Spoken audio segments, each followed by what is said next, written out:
Good? Awesome, thank you. All right, so there are two problems. Whenever conflict begins to happen in a church, two things happen. The first thing is that the community, the rest of the people that aren't necessarily involved in the conflict, hear about the conflict, and then all of a sudden it becomes a white elephant. It becomes something that people don't talk about openly, but they talk about in the parking lot, or they talk about over the phone through gossip. And that can destroy a church. The second thing that happens is that those inside the church, because of this conflict that they sense, because of this conflict that they find themselves in, because there's this white elephant that no one wants to talk about, and it's causing other people to be uncomfortable, it causes the people inside the church to have no desire to invite anybody. They no longer are excited about their community. Instead, when they think about church, they start to think about it as something that they have to do, and therefore, whenever they do it, they sort of complain about it, or when they get an opportunity to complain about it. There are people like this in every single church, but it can destroy a church. And so we have to figure out, how do we deal with conflict? And there's a couple of really important things about conflict. First, conflict is not a bad thing. We are created individually. Conflict will happen. Just like, hopefully, if you're married, you understand that conflict is part of marriage. And that if your marriage does not have any conflict, chances are you don't have a healthy marriage. But here's the thing, when conflict does arise, you have to deal with it. You have to know how to deal with it in healthy ways instead of unhealthy ways. And so that's when conflict becomes a problem. Is when it happens, because it's going to happen, how do we deal with it? And how do we deal with it in healthy ways instead of unhealthy ways? And so how do you handle it well? And so first, you need to understand in how to handle it well, the ways that you handle it. Whenever conflict arises, how do you confront conflict? And there's different ways that people do this, and so we're just going to talk about some basic ways that people do it, 5 different ways. The first is, I will get them. All right, so conflict arises, you have this mindset, I'll get them. I'll get it how I want it, I will get it right. And so you have this mindset that someone in conflict, usually someone is totally right and the other person is totally wrong. That one side is totally right, the other side is totally wrong. There aren't really any negotiation that needs to happen. You always look for usually a win-lose type of scenario. And what the bad side about having this type of mindset is that when this happens, the person that loses stews on the loss, that they can't help but to reflect on the loss. They can't help but let that boil up inside of them. But that's a way that some people handle conflict. It's a way that many of us have handled conflict, and probably at different times all of us have handled conflict in this way. The second one is, I'll get out. And so whenever you confronted with conflict, your mindset is, I just need to remove myself from this situation. Conflict makes me so uncomfortable, which I would say a lot of you would say this. Conflict makes you very uncomfortable. But the way to not handle it is to get out. But a lot of people do handle it that way. They get uncomfortable, tension arises, and they want everything to just be okay, so they just back out. They avoid it at all costs, and they withdraw. But what happens when this happens, especially inside of a church, when somebody withdraws in the midst of conflict, an important perspective is lost. Because all of us are created uniquely, all of us have something to add, and all of us have something to offer. But yet when we withdraw, that view is lost. That perspective is lost. The third way is, I will give in. And so this person wants to stay in everybody's good graces. The relationship becomes so important to them, but not a healthy relationship, but rather everybody liking them becomes so important to them. It's really important that everybody likes them, so they are going to accept loss so that they can stay in good graces with other people. And what happens with these people is that they're all smiles on the outside. Their external perspective, their external demeanor is really positive, because they don't want to get anybody upset. They want to stay friends with everybody. They don't want to address the conflict, and so they are fine with letting their perspective get lost and lose.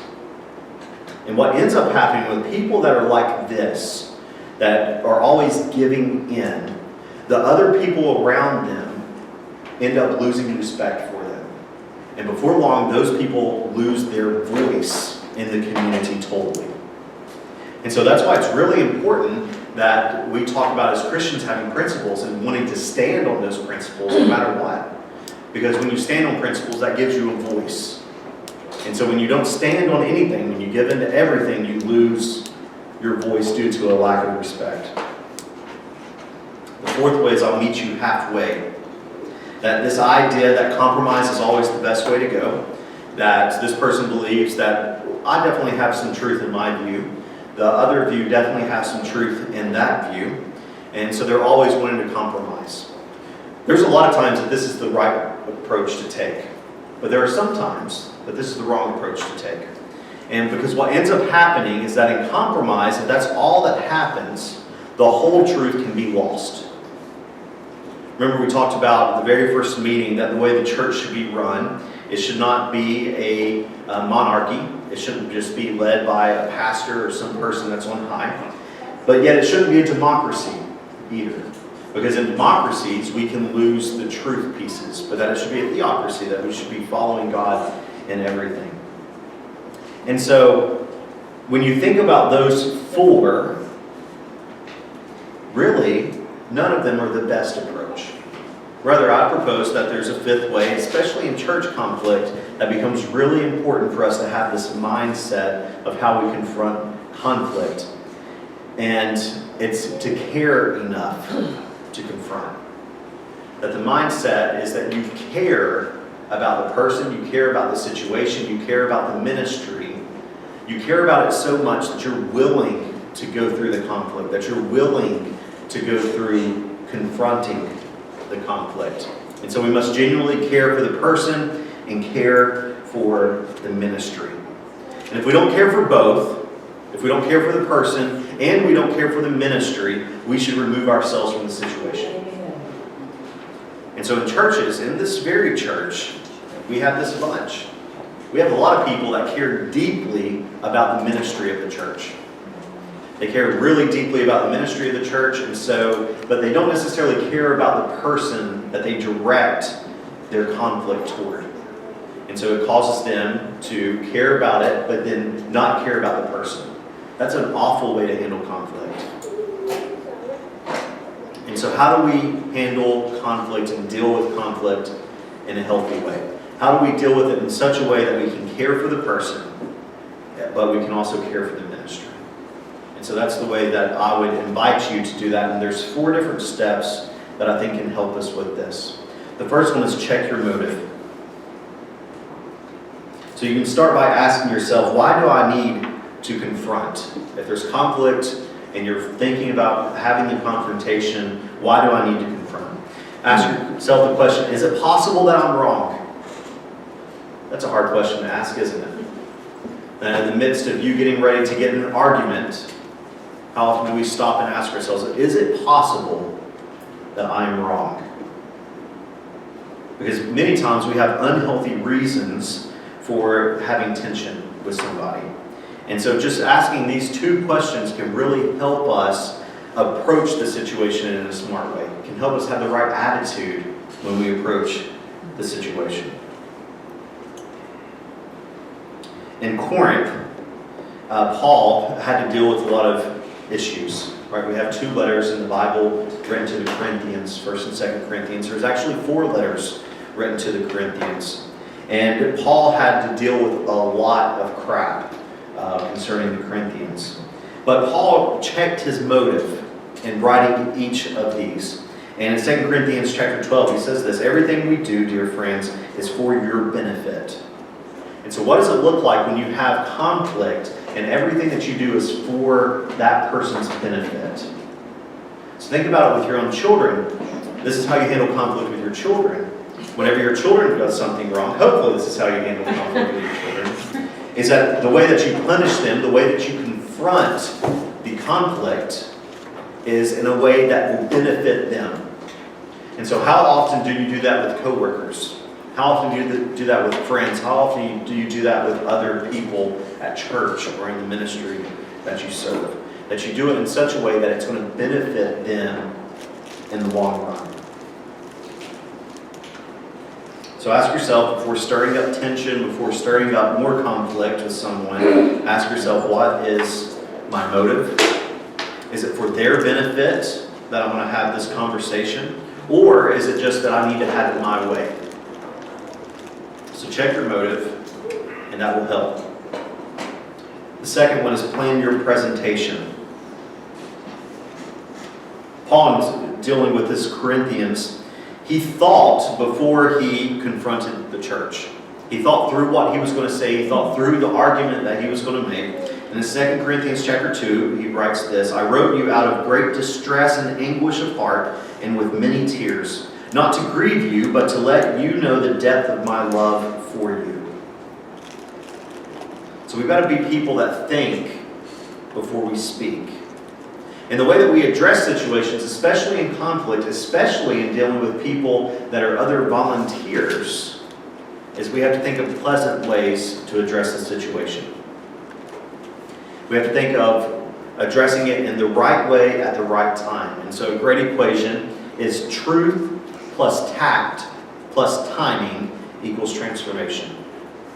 And so whenever you do have to confront somebody, whenever you do deal with conflict, you need to be truthful, but you need to be tactful. You need to do it in an appropriate way, with appropriate words, and by appropriate means. And timing is everything. You need to do timing. It needs to be well. There might be times when you have something well planned to say, and you get there and you assess the situation, and something has happened that caused you to hold off, caused you to maybe wait, or maybe even caused you to not have the conversation at all. So truth plus tact plus timing equals transformation. So we have to plan our presentation. Number 3, give them affirmation.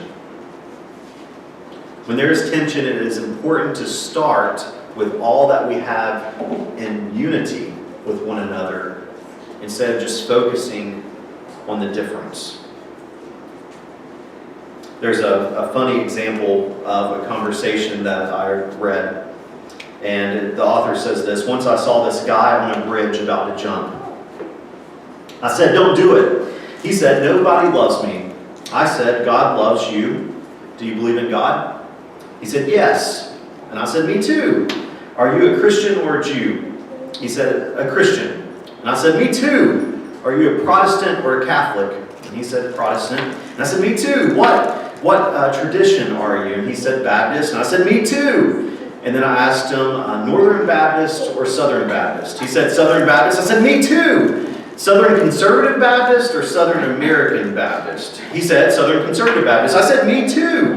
Southern Conservative Baptist Southeast region or Southern Conservative Baptist Eastern region? He said, Southern Conservative Baptist Southeast region. Me too. Southern Conservative Baptist Southeast Region Council of 1879 or Southern Conservative Baptist Southeast Region Council of 1912. He said, Southern Conservative Baptist Southeast Region Council of 1912. I said, die, you heretic. And I pushed him off the bridge.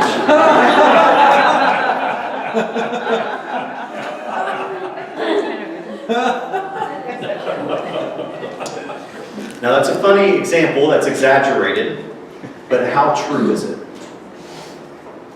That in times of conflict, we focus on the difference. That might be one difference among 100 pieces of unity.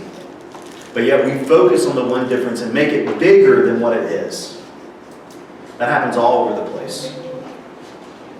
It happens in our denomination. It happens everywhere. It happens in churches constantly. And so how can we give people affirmation? How can we affirm the unity? How can we approach them in such a way that we can acknowledge how we are together before we ever confront how we're different? Yeah? Listen to them. That's right. So just doing that, listening through, is a huge way to do that. The fourth way, speak the truth in love. So we've probably all heard that little phrase, but that's what Paul did. And so addressing the Corinthians in 2 Corinthians chapter 7, Paul says this, I know I distressed you greatly with my letter. Although I felt awful at the time, I don't feel bad now that I see how it turned out. The letter upset you, but only for a while, and you were jarred into turning things around. You let the distress bring you to God, and that's what I was hoping for in the first place when I wrote the letter. We often ignore issues, we often ignore conflict because we fear the consequences of hurting the relationship. But Proverbs 28:23 says this, in the end, people appreciate frankness more than flattery. In the end, people appreciate frankness more than flattery. When you choose not to say something when there is a problem, that's just as ridiculous as going to the doctor, telling you you have to have surgery to survive, but him also saying, I don't want to give you surgery because that's going to hurt you. When there's a conflict, we have to be people that approach that conflict, that talk about the white elephant in the room. And so our goal as a launch team here is to have a place that when someone enters, they see our unity, they see our peace, versus our places of disagreement. And that's really important for us. Because as one of the things that's great about United Methodism is it allows us to have a wide array of different doctrinal beliefs. That we have a set amount of things that we hold as core to the Christian faith, but then outside of that, there's a lot of leeway. That causes disagreements. And so how do we handle those disagreements in right ways? In Hebrews chapter 12, the author says this, pursue peace with everyone, and the holiness without which no one will see the Lord. See to it that no one fails to obtain the grace of God, that no root of bitterness springs up and causes trouble, through it many will be wounded. That when bitterness springs up, when conflict springs up, and we don't figure out how to solve it, the conflict between two people can cause the pain of many people. The conflict between two little sides of the church can cause several people to leave the church. And so it's really important that we understand how dangerous conflict can be if we don't approach it correctly. And so our goal is that no roots of bitterness grow, but that we're going to be people that are able to handle conflict when it arises in healthy ways so that we can be a healthy community that can better lead people to Jesus Christ. Remember what Jesus said, is that people will know us and that we love one another. They'll know us by our love. And so that's so important for us to understand that. Because when I look at a lot of Christianity, you don't really know them by their love. You know them by their hate, by their judgmentalism. You know them by several other things than love. And so this community, it's going to be really important that they know us by our love. Even in the midst of disagreement, even in the midst of tension, and even in the midst of conflict. And so what I want you to do is take some time, get back into groups, and talk about this idea of these steps for dealing with conflict. And so take some time to do that now.